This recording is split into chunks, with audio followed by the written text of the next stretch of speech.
നമസ്കാരം. Raf talk മലയാളത്തിലേക്ക് ഏവർക്കും സ്വാഗതം. കൊച്ചിയിലെ പിച്ചിൻ്റെ അവസ്ഥ പരിതാപകരമാണ് എന്നെല്ലാവർക്കും അറിയാമല്ലോ.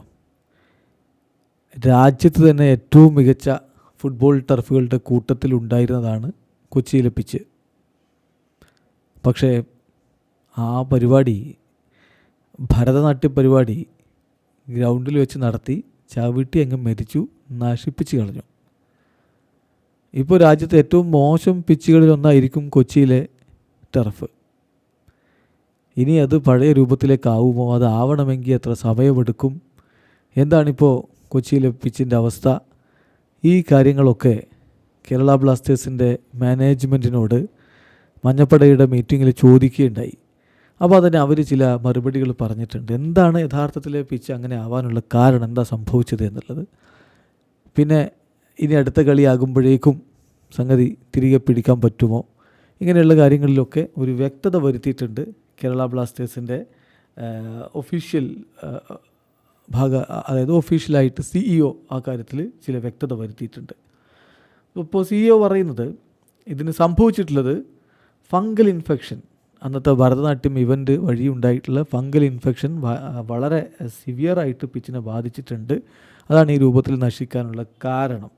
ആ വാക്കുകളിലേക്ക് നമ്മൾ കൃത്യമായിട്ട് പോയാൽ, the fungal infection caused by the recent Bharatanatyam event has severely impacted the pitch.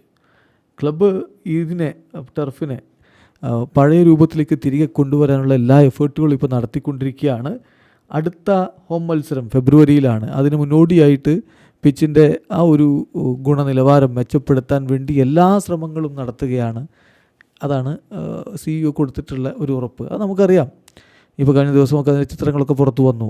ആ പിച്ചിനെ വീണ്ടും പഴയ രൂപത്തിലാക്കാൻ വേണ്ടിയിട്ടുള്ള ശ്രമങ്ങൾ വളരെ കഠിനമായിട്ട് തന്നെ കേരള ബ്ലാസ്റ്റേഴ്സിൻ്റെ മാനേജ്മെൻറ്റ് നടത്തിക്കൊണ്ടിരിക്കുന്നുണ്ട്. പക്ഷേ ഇത് പഴയ കണ്ടീഷനിലേക്ക് വീണ്ടും തിരിച്ചെത്തിക്കുക എന്നുള്ളത് വളരെ ചാലഞ്ചിങ് ആണ്.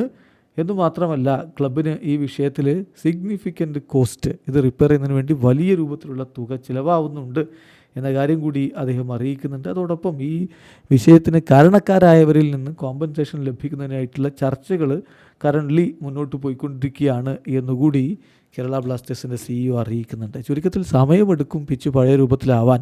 എന്നാലും മോശമല്ലാത്ത രൂപത്തിലേക്ക് തിരികെ കൊണ്ടുവരാനുള്ള ശ്രമങ്ങളാണ് ഇപ്പോൾ നടത്തിക്കൊണ്ടിരിക്കുന്നത്. അടുത്ത മത്സരത്തിന് മുന്നോടിയായിട്ട് എന്ന് പറയുമ്പോൾ അടുത്ത ഹോം മത്സരം ഫെബ്രുവരി 15-നാണ്. അപ്പോൾ സമയമുണ്ട്. അപ്പോഴേക്കും വേണ്ട പോലെ മെച്ചപ്പെടുത്തിയെടുക്കാനുള്ള കഠിന ശ്രമങ്ങൾ തുടരുന്നു. വീഡിയോ അവസാനിക്കുന്നു. ഫുട്ബോൾ ലോകത്തെ കൂടുതൽ വിശേഷങ്ങളുമായി റാഫ് ടോക്സ് എത്താം.